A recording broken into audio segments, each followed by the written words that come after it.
Una vez que tenemos el mapa, ¿no es cierto? Es importante, mis amados hermanos, que continuemos al segundo punto, al segundo paso que serían los puntos. Pero ¿por qué le llamo mapa a esto? Es porque para continuar y realizar la estructura de nuestro sermón, ¿no es cierto? Es importante que tengamos clara cuál es el tema y cuál es la idea principal del sermón que voy a predicar. Si no tengo claro el tema del sermón, si no tengo clara la idea principal del sermón, es básicamente imposible que yo pueda predicar. Es básicamente imposible que yo pueda desarrollar un mensaje. Es por eso a veces la frustración, no sé si a ustedes les ha pasado, bueno, les va a pasar si es que siguen predicando continuamente. Uno no tiene ni idea de qué predicar, ¿no es cierto? Porque las ideas no le vienen y todo lo demás. Pero es más fácil cuando tú solo dejas que la Biblia te ponga el tema y la Biblia te ponga la idea principal. Tú solo estudia y saca la idea principal y el tema del sermón. Y de ahí vas a poder estructurar todo en base a un tema, en base a una idea principal. Yo te recomiendo que nunca estructures, no hagas los puntos de un sermón si no tienes claro el tema ni la idea principal del sermón. Porque si no, vas a hablar de tu propia cuenta. Sí, vas a hablar de tu propia Eh, cuenta. Sí, me gustó. lo que decía hace un rato, lo de cómo podemos nosotros, cuando no tenemos la idea del principal, no tenemos eso, ¿cómo podríamos? Usted dice que tienes que dejar que la Biblia, o como que te hable, te diga cómo puede salir eso. Entonces, ¿cómo podrías hacer eso? ¿Cómo se haría eso? Claro, eso es lo que vimos en la clase anterior. No estoy diciendo, ojo, cuidado cuando dije eso, no estoy diciendo que dejes que Dios haga llegar un pensamiento a tu mente o una voz del cielo que baja un ángel y te No, hable. No, no, obviamente eso nada no. de eso. Sino que lo que estoy diciendo es que la Biblia te ponga el tema. Estoy diciendo que estudies. Estoy diciendo que estudies el contexto histórico, que estudies el contexto gramatical, que busques las palabras que se repiten en el pasaje que estás estudiando, que busques los conceptos y las palabras claves, que busques cuál es la estructura que Pablo en este caso le ha dado a esos dos versículos y así puedas llegar a la idea principal. La única manera es estudiando, no hay otra manera. Vean, hermanos, en los movimientos carismáticos, los pastores y aún las pastoras, porque ahí sí hay pastoras, ¿no es cierto?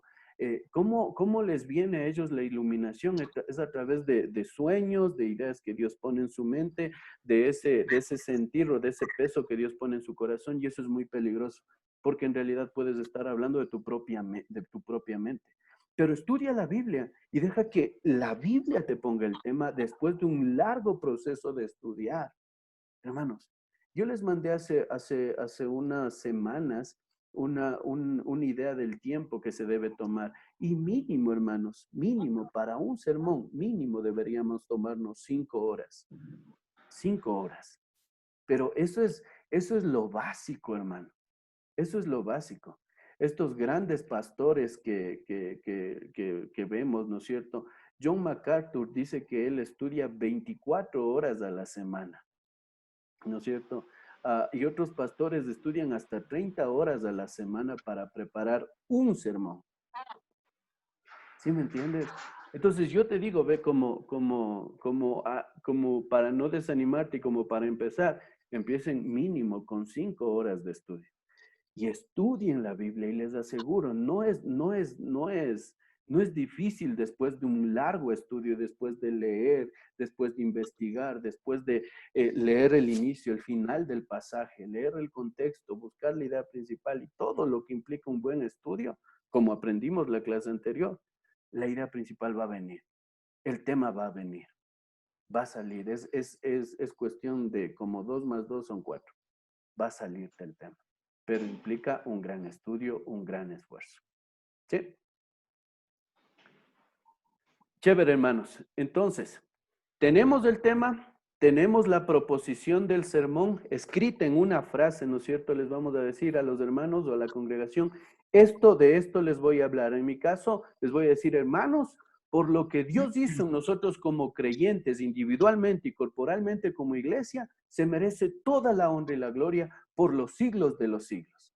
¿Están de acuerdo? Y tenemos que ser enfáticos al momento de predicar en esta parte de la proposición, porque así yo estoy poniendo en la mente lo que se va a desarrollar a lo largo de todo mi sermón. ¿De acuerdo? Entonces, los puntos principales vienen a ser el desarrollo de esta idea. ¿De acuerdo? De esta idea. Yo voy a desarrollar y a dividir en puntos esta idea. Ahora, abran sus Biblias, por favor, nuevamente ahí en Efesios mismo, el capítulo 3, los versículos desde el 14 hasta el 21. ¿Ya? Y yo voy a leer, o bueno, ¿tienes tu Biblia ahí, Gustavín? Por favor, ayúdame Sí. leyendo, hermano, desde el 14 al 21, Sí. de Efesios 3. Sí, por esta causa doblo mis rodillas ante el Padre de nuestro Señor Jesucristo, de quien toma nombre toda familia en los cielos y en la tierra, para que os dé conforme a la riqueza de su gloria, al ser fortalecido con el poder del hombre interior, por su Espíritu, para que habite Cristo por la fe en vuestros corazones, a fin de que, arraigado y cimentado en el amor, seáis plenamente capaces de comprender con todos los santos cuál sea la anchura, la longitud, la profundidad y la altura, y de conocer el amor de Cristo que excede todo conocimiento, para que seáis llenos de toda la plenitud de Dios, aquel que es poderoso para hacer todas las cosas y mucho más abundante de lo que pedimos o entendemos, según el poder que actúa en nosotros. El que sea la gloria en la iglesia en Cristo Jesús por todas las edades, por los siglos de los siglos. Amén. Ya, muchas gracias, hermano. Verán, les voy a decir, les voy a ayudar aquí. De aquí, al menos deben salir 3 divisiones principales. Y mi pregunta es, ¿cómo yo divido? Y quiero preguntar ideas de aquí, ayúdennos, nos vamos a ayudar mutuamente. ¿Cómo yo divido este pasaje desde el 14 hasta el 21 en al menos 3 partes? ¿Cómo hago? Ayúdenme.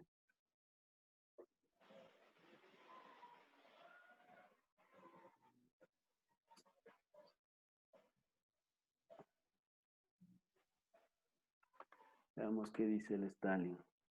Buscando párrafos, muchas gracias. Esa es una buena manera. Ahora, la pregunta es, ¿cómo busco esos párrafos? ¿Cómo se encuentran esos párrafos?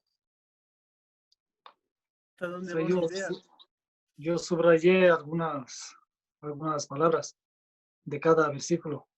¿Ya? Y según esas palabras voy sacando los puntos. ¿Ya? ¿Cómo más?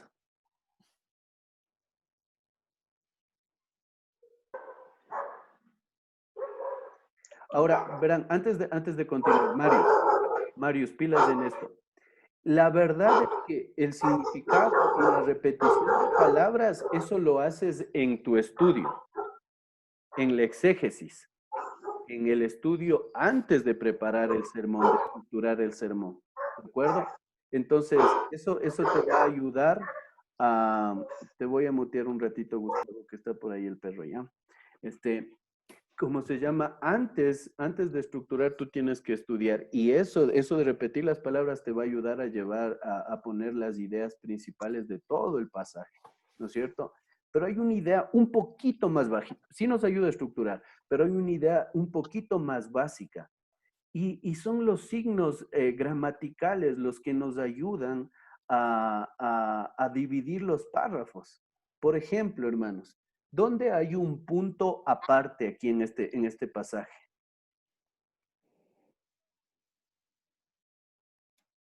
En el versículo 19. Exactamente, ahí está en el versículo 19 hay un punto aparte. Eso implica que el versículo 20 y 21 son una sección aparte. Esa es una sección. ¿Cómo divido ahora entonces los versículos del 14 al 19? Con otro signo gramatical ahí. Punto y coma. Exacto, ahí hay un punto y coma. ¿Dónde está el punto y coma? 16. Versículo 16. Eso implica que la primera parte es del versículo 14 al versículo 16. La segunda sección es del versículo 17 hasta el 19, exactamente. Y la tercera parte va desde el 20 hasta el 21. ¿Sí se dan cuenta? No es tan, no, como dice un pastor, no hay que ir a Harvard para entender esto, ¿no es cierto? Es cuestión de ponernos pilas ahí y de atender a los signos gramaticales. Ahí están los párrafos de los que nos hablaba Stalin, ¿no es cierto? Y así dividimos las tres secciones y hacemos las divisiones principales. Es ahí cuando nuestro estudio nos ayuda y como decía Marius, las palabras que se repiten nos ayudan a ponerle nombres a nuestros puntos principales que aportan al tema del sermón o a la proposición del sermón, ¿no es cierto? El primer punto, leamos los versículos del 14 hasta el 16. ¿Cuál sería el primer punto en esos versículos?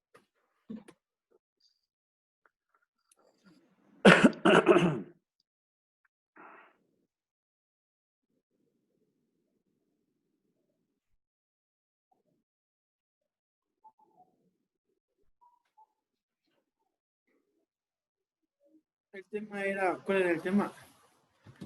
Bueno, de los dos últimos versículos era exaltar a Dios. No, pero no tendríamos que otra vez ponerle un tema a Sí, todo esto ponerle un para tema a sacarle. todo esto, sí es cierto. Ya, bueno, solamente como ejemplo tenemos los 3 puntos, ¿de acuerdo? Ya hemos dividido. Ahora vamos a subdividir también para no cambiar el tema, ¿no es cierto? Vamos a subdividir los versículos 20 al 21. ¿En dónde estaría el primer tema? La primera división, perdón, entre los versículos 20 al 21.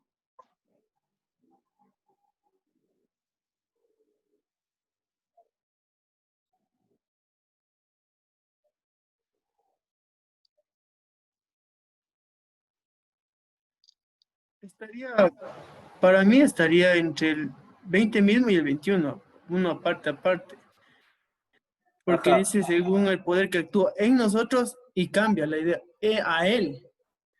Es el, exacto. Bien, ese es un buen punto a seguir. Gracias, Edgar. Las ideas que se van desarrollando en los versículos, cuando cambian esas ideas, quiere decir que ya es otra sección, puedes hacer otro punto, ¿no es cierto? Entonces, el primer versículo, el versículo 20, habla de una idea, ¿no es cierto? Entonces, esa podría ser nuestra primera división. Y el segundo versículo sería la segunda división.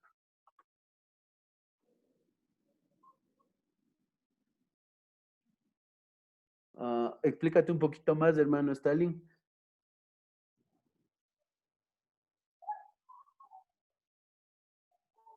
Bueno, yo pienso que es primero hablar un poquito acerca de aquel como primer punto, porque dice, y aquel que es poderoso, ¿no? Y empieza ahí pone una preposición de propósito que es para, ¿no? Y empieza a describir lo que es, lo que él hace, ¿no? Entonces, primero yo pienso que primero hay que hablar de él, o sea, de quién es este aquel, a quién se está refiriendo, porque usaríamos del contexto, bueno, ya del versículo que está hablando, de Cristo, o sea, Sí, pienso que es sí, aquel. sí, exacto, hermano, sí estás bien. El punto es que ahí estás ya desarrollando el punto, ¿ya? Valga la redundancia, estás desarrollando el punto, ¿ya? Pero estamos hablando de este primer punto y sería aquel el primer punto. La primera persona o la persona que más sobresale en este primer punto es aquel que es Dios, ¿no es cierto? Entonces, cómo podríamos titular este primer punto?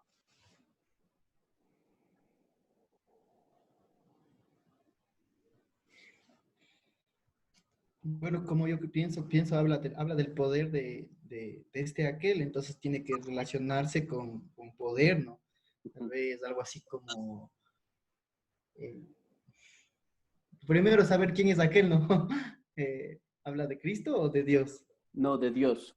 Entonces Dios es poderoso Ujú. para, bueno, después empieza a describir para qué, ¿no? Entonces, la primera parte podríamos titularle como el Dios todopoderoso o el Dios de gran poder, ¿sí? El primer Pienso que sí. el primer punto que vamos a ver es acerca de Dios, del Dios de gran poder y de gran autoridad y de gran soberanía, etcétera, etcétera. Podemos titular como Dios todopoderoso, el Dios todopoderoso, ¿no es cierto? Y es en base a eso que el segundo punto nos exhorta a adorarle o a glorificarle a Él. El segundo punto, la adoración a ese Dios todopoderoso. ¿Sí me entienden? Aquí habría solamente 2 puntos porque hay solamente 2 secciones, ¿no es cierto? Entonces, la primera sección titulamos el Dios Todopoderoso y la segunda sección la titulamos como la adoración a ese Dios Todopoderoso, ¿no es cierto? La glorificación a ese Dios Todopoderoso. Solamente es un ejemplo. Tenemos que estudiar más para poder llegar a una conclusión más certera. Pero lo que quiero que entiendan aquí, hermanos, es que es importante que dividamos los párrafos o las secciones primero y en base a las divisiones vamos poniendo los puntos principales. Y dentro de esas divisiones principales, como pueden ver en la pantalla, también deben haber subdivisiones, ¿no es cierto? Las subdivisiones, por ejemplo, hablando de aquel, ¿no es cierto? Sería que tiene mucho poder, ¿no es cierto? Que hace las cosas abundantemente, ¿no es cierto? Más allá de lo que podemos entender o comprender, y tiene que irse estructurando punto a punto debajo del primer punto, ¿no es cierto? Entonces están las divisiones principales, luego las subdivisiones, y así vamos estructurándole y dando orden a nuestro sermón. Por eso yo les hablaba al principio que no podemos poner el estudio completo si no tenemos primero la estructura de nuestro sermón. El estudio por sí solo no es eficaz para poder enseñar a la congregación. Tú vas a poder, si pones eso en la mesa o el domingo, solamente lo que has estudiado sin darle un orden, estará solamente llegando al intelecto. Pero si tú ordenas todas esas ideas, vas a poder tocar, ser un instrumento de Dios para tocar los corazones de la gente que te está escuchando. Por eso es importante que ordenemos en divisiones principales y en subdivisiones. ¿Ya? Ahora, para no alargarnos mucho en este punto, hay algo que es clave aquí, que son las transiciones, ¿no es cierto? Yo en realidad, en base a mi estudio que hice de estos 2 versículos, tengo algunos puntos. El primer punto que le puse a este sermón es: Dios debe ser glorificado por lo que ha hecho en Cristo. Ese es el primer punto. Y tengo algunos subpuntos, ¿no es cierto? El primer subpunto dentro de este punto es lo que hizo en Cristo, ¿no es cierto? La medida de lo que hizo en Cristo y lo que usó para la obra en Cristo, ¿ya? Todo tiene que ver con eso. Todo está enfocado a un mismo tema. Y el segundo punto principal es que Dios debe ser glorificado por toda su iglesia, por toda la eternidad, ¿ya?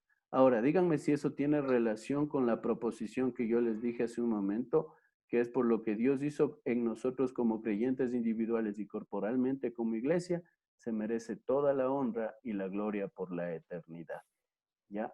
Desarrolla esa idea, estos 2 puntos. Dios debe ser glorificado por lo que ha hecho en Cristo, y el segundo punto dice que Dios debe ser glorificado por toda su iglesia, por toda la eternidad, ¿ya? Ahora, ¿por qué les hablo de transiciones aquí? Yo les estoy hablando de transiciones porque no podemos desconectar el primer punto del segundo punto, ni el segundo punto del tercer punto y hacerlo ideas aisladas. Nosotros tenemos que escribir una frasecita que nos ayude a unir el primer punto con el segundo punto, ¿no es cierto? Lo que yo suelo hacer casi siempre, ustedes ya van a notar eso en mis sermones, cuando termino el primer punto, ¿no es cierto? Yo le vuelvo a mencionar y digo, ¿no es cierto? Dios debe ser glorificado por lo que ha hecho en Cristo, ¿cierto? Eso es lo primero, el primer punto, mis amados hermanos. Pero el segundo punto es que Dios debe ser glorificado por toda la iglesia, por toda la eternidad. Repito el primer punto y menciono el segundo punto. Y así uno los 2 puntos. Sí, y así no se hacen ideas sueltas. Ustedes, ahí es cuestión de creatividad de cada uno de nosotros. Pero es importante que hagamos una frase que una el primer punto con el segundo, y si es de 3 o más puntos, del segundo con el tercero, y así sucesivamente. ¿Alguna pregunta en esta parte de las transiciones?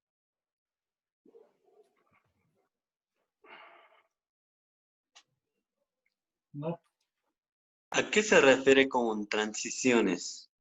Que no le he entendido. Cuando ya pasas de un punto al otro punto.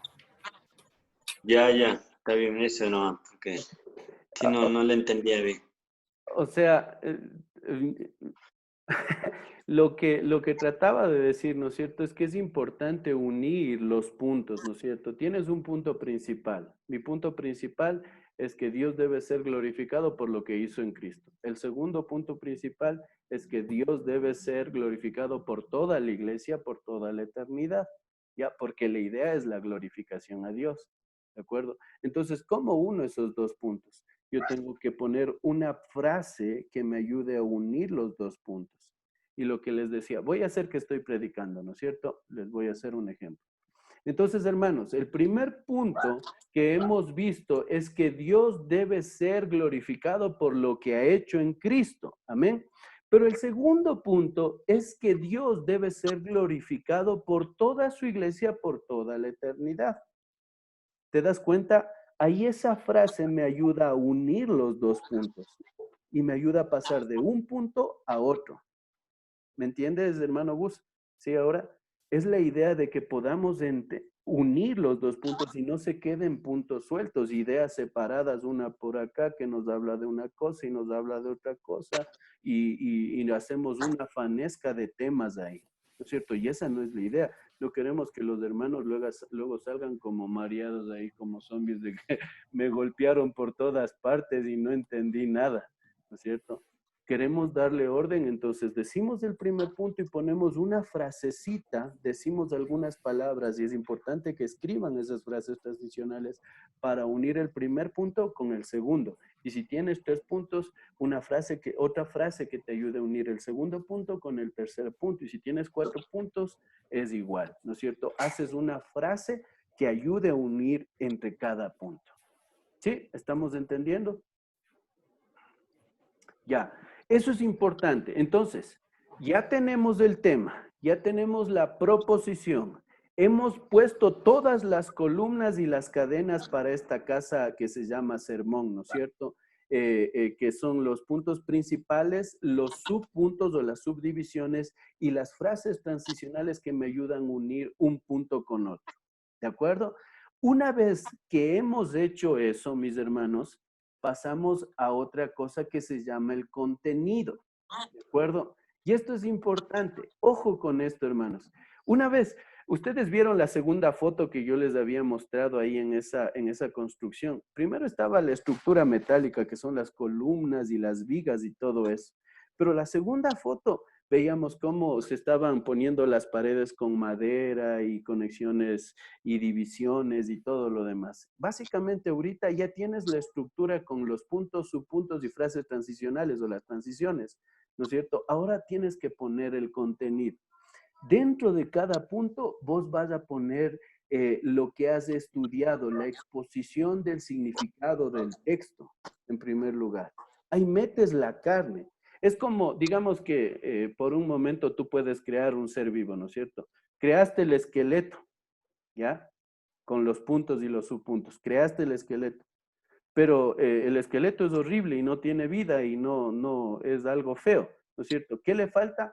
Tienes que ponerle músculos, tienes que ponerle órganos, tienes que ponerle piel, ¿no es cierto? Para que este ser vivo quede terminado, ¿no es cierto? Eso es ponerle aquí lo mismo, ponemos nuestro estudio dentro de cada punto, ¿no es cierto? Lo que hemos estudiado dentro de cada punto, ¿ya? Ahora, no solo eso, para reforzar nuestras ideas, para afirmar nuestras ideas, necesitamos poner referencias cruzadas. Y ustedes saben qué es eso, ¿no es cierto? En la Biblia hay muchos más versículos que hablan de lo que estoy hablando. Ahí viene un dicho que entre los predicadores decimos, la Biblia explica la Biblia. ¿Sí? ¿Entienden eso? La Biblia explica la Biblia. ¿Por qué? Porque si yo estoy hablando del hecho de darle gloria a Dios, van a haber más versículos en la Biblia que me impulsen a darle gloria a Dios. Y por ejemplo, los salmos. Escucha, es clarísimo, los salmos, hay un montón de referencias que me exhortan a mí a darle gloria a Dios. Y todas esas referencias cruzadas yo debo añadirles ahí en mi estudio. ¿De acuerdo? También debo añadir ilustraciones. Un sermón sin ilustraciones tiende a ser un sermón aburrido, hermanos. Sí, tiende a ser un sermón aburrido. Y yo fallo mucho en esto, casi no pongo ilustraciones en mis sermones y es una de mis deficiencias. Pero es importante que una vez que tienes el estudio, que tienes referencias cruzadas, es importante que puedas buscar historias de la vida cotidiana que te ayuden a explicar mejor tu verdad. Este domingo estuve hablando de esa bola, de esa esfera que es ese juego que hay en los parques de diversiones, ¿no es cierto? Que nos ayudan, me ayudó a mí a ilustrar lo que quería decir, ¿no es cierto? Y es como el Señor Jesucristo, ¿te acuerdas? Él habló por parábolas, ¿te acuerdas? Son ilustraciones. El Señor Jesucristo usó cosas de la vida cotidiana de la gente para que puedan entender las verdades espirituales. Las ilustraciones deben ser igual en nuestro caso. Nosotros tenemos que tomar ilustraciones de nuestra vida cotidiana en nuestro tiempo para que la gente pueda entender las verdades espirituales que les estamos tratando de explicar. Y finalmente vienen las aplicaciones.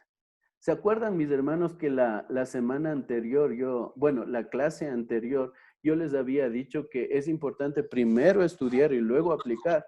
Uno de los grandes errores es que la gente va y aplica primero la Biblia y luego quiere estudiar. Primero se estudia la Biblia y luego se aplica. Ahorita ya has estudiado la Biblia, ya le has dado una estructura a tu mensaje y ahí vas a aplicarla a los corazones de la gente, a las situaciones reales de la vida. Deja primero que Dios hable a través de su palabra y tú seas un instrumento para aplicar esas verdades y escribe las aplicaciones.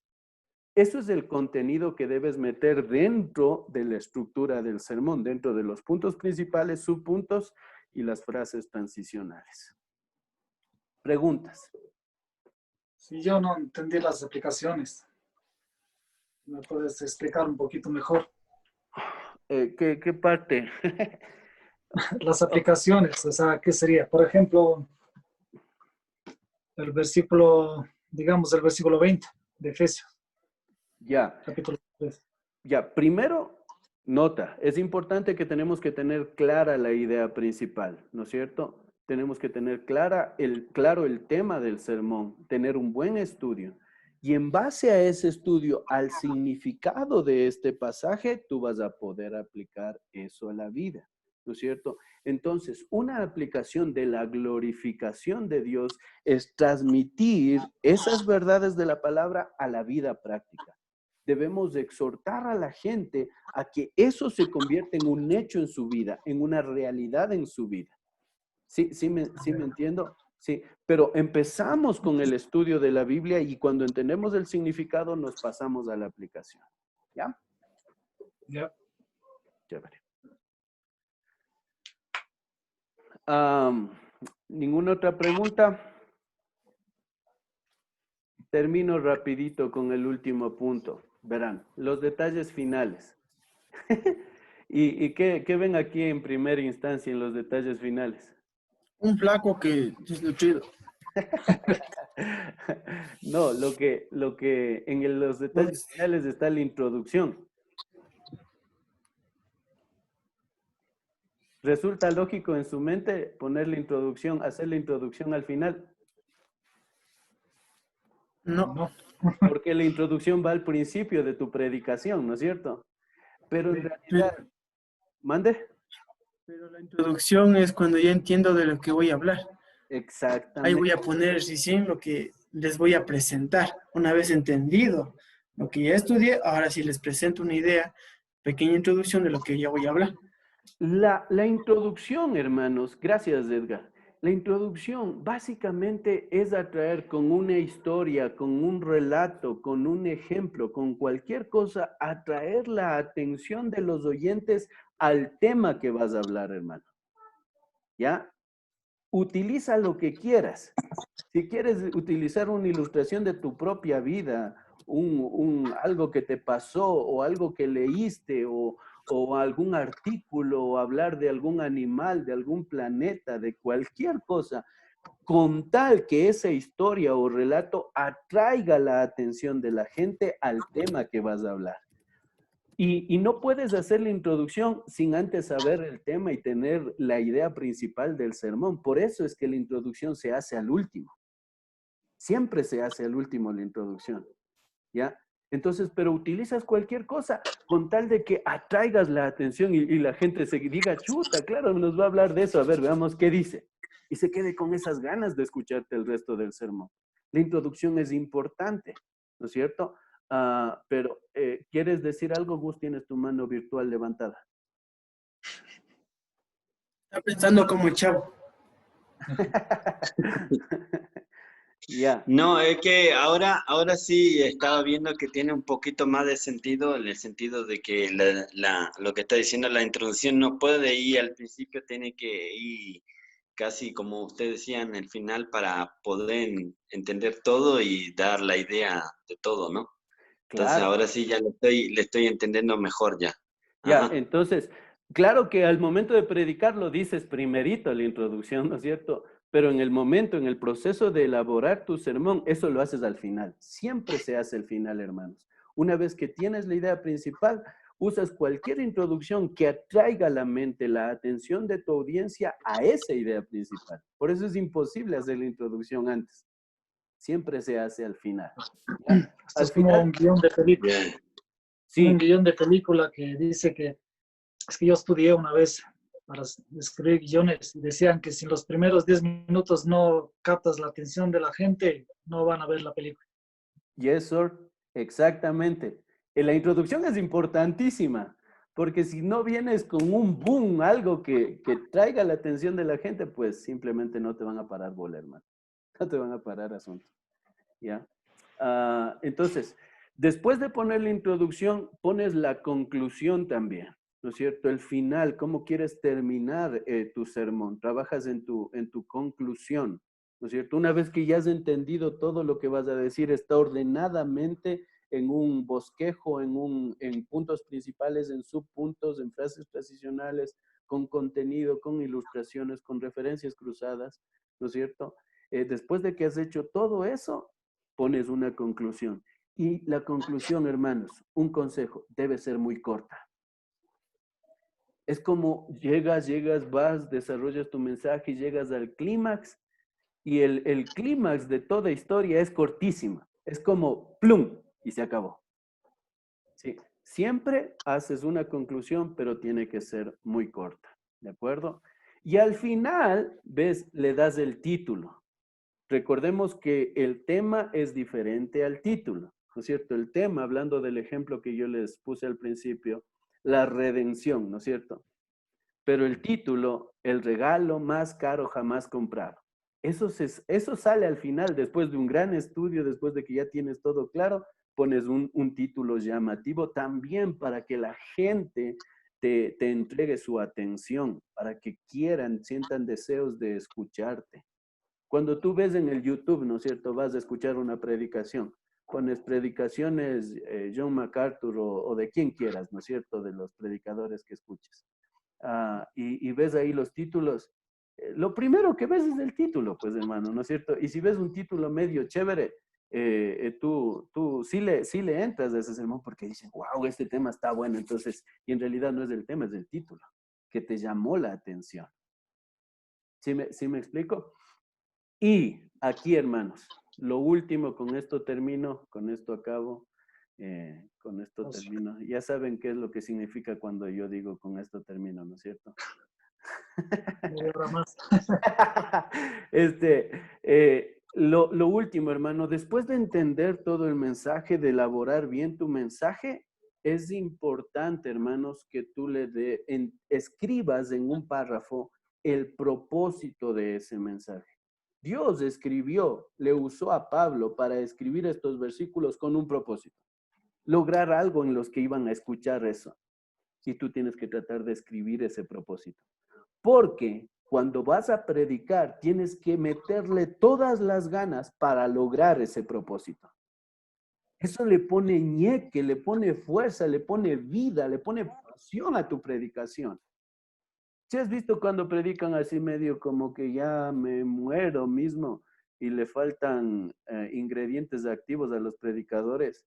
¿Sabes por qué es? Una de las cosas es porque no entienden el propósito por el cual Dios escribió ese mensaje o ese pasaje que están predicando. Porque no tiene sentido para ellos predicar. Pero cuando tú tienes el propósito claro, a ver, vas a decir, estos dos versículos tienen el propósito de mover a la gente a glorificarle en su vida a Dios. Y yo voy a hacer todo lo posible para que la gente que me esté escuchando glorifique a Dios con su vida, en el hecho, en la práctica. ¿Me he explicado, mis amados? Chévere.